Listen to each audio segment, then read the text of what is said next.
ሰላም እንደምን ዋላችሁ? እግዚአብሔር ይመስገን በጣም ሰላም ነኝ። በተደጋጋሚ የሚለቅ ቪዲዮ አለ።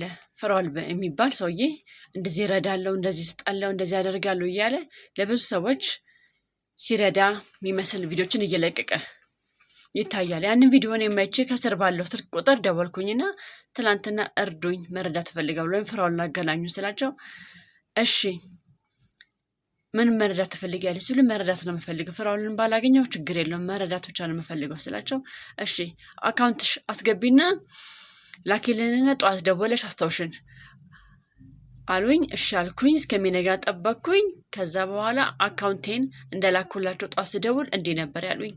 አካውንት ልከሻል አሉኝ። አዎ ስል ደብተር ማሰሪያና ማስፈጸሚያ 2500 ብር አሁን አስገቢና በ10 ደቂቃ ውስጥ ብሩ ይገባል፣ 650 ሺህ ብር ይገባልሻል አሉኝ።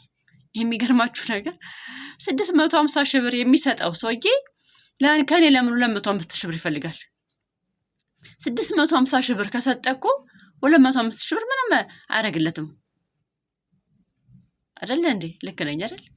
650 ሺህ ብር የሚያክል ነገር ግማሽ ሚሊዮንን የሚያክል ነገር እየሰጠ 2500 ብር ከኔ ለምን ይፈልጋል? እኔስ ደግሞ 2500 ብር ቢኖረኝ ለምን ደውዬ ፍራኦል እርዳኝ እላለሁ? ስለዚህ በዳዎች ላይ የምትጫወቱ ትንሽ ተቀብለን በብዙ እንትጣለን ብላችሁ ተስፋ ሰጥታችሁ የምታጭበረብሩ ሰዎች ተጠንቀቁ።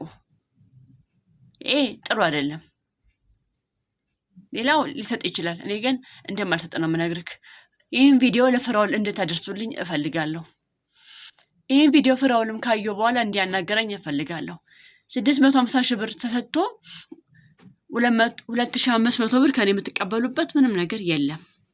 ፎሎ፣ ሼር፣ ሪፖስት እያደረጋችሁ ይህን ቪዲዮ ለሁሉም ሰው እንዲደርስ አድርጉልኝ።